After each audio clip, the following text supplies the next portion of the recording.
Pemanis ni dia Dun Pemanis ni berada dalam daerah Segamat. Daerah Segamat ni adalah daerah yang berkaitan dengan peladangan, daerah yang berkaitan dengan komoditi, daerah yang berkaitan dengan pertanian. Kenapa? Sebab hampir 60% kawasan yang ada dalam Dun Pemanis ni adalah kawasan ladang dan juga pertanian. Okey. Cakap soal ladang dan pertanian ini, kita tahu kerajaan hari ini menitik beratkan soal berkaitan dengan agro makanan.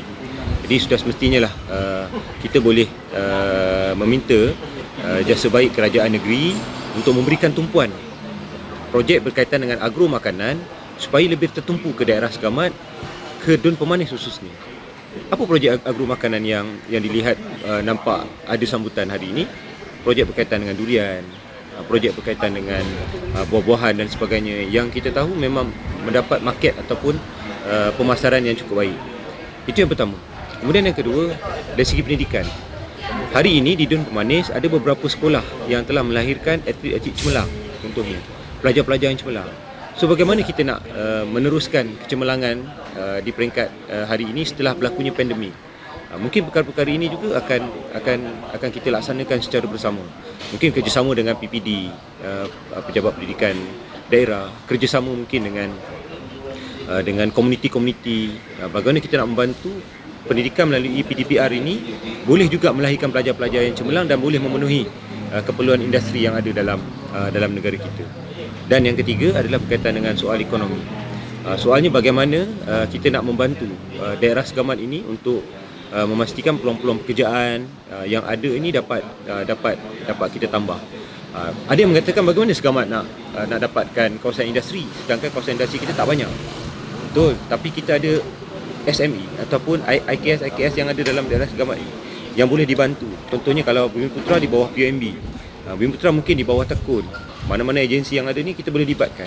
Contohnya baru-baru ni bila saya libatkan PUMB untuk datang ke daerah Segamat memberikan penerangan bagaimana mereka boleh membantu usahawan, utamanya mereka yang terlibat dengan banjir.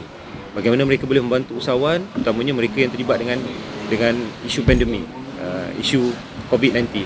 Jadi benda-benda ni kita harus terangkan kepada pengundi bahawa dia bukan saja soal memberikan undi, tapi bagaimana selepas kita menang nanti kita boleh bantu soal berkaitan dengan pembangunan, pendidikan, sosio, ekonomi dan mungkin juga kebudayaan berkaitan dengan Dun Pemanis dan daerah Segamat secara. Ada yang bertanya kepada saya, kalau kita memberikan penumpuan kepada sektor peladangan, sektor berkaitan dengan komoditi, di mana ada orang muda boleh bekerja di kawasan ladang?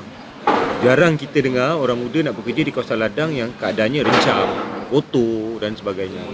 Tapi hari ini, kebanyakan kerja-kerja ladang, kerja-kerja pertanian ini ada teknologi baru yang boleh digunakan untuk menarik minat orang-orang muda. Contoh, kalau kita lihat penggunaan drone hari ini bukan hanya untuk mengambil gambar, tapi untuk membuat pemetaan kawasan. Ada yang digunakan untuk meracun, ada yang digunakan untuk buat pembajaan dan lain-lain. Jadi penggunaan teknologi drone ini, kita tahu kalau peladang-peladang lama ni mereka tak pandai.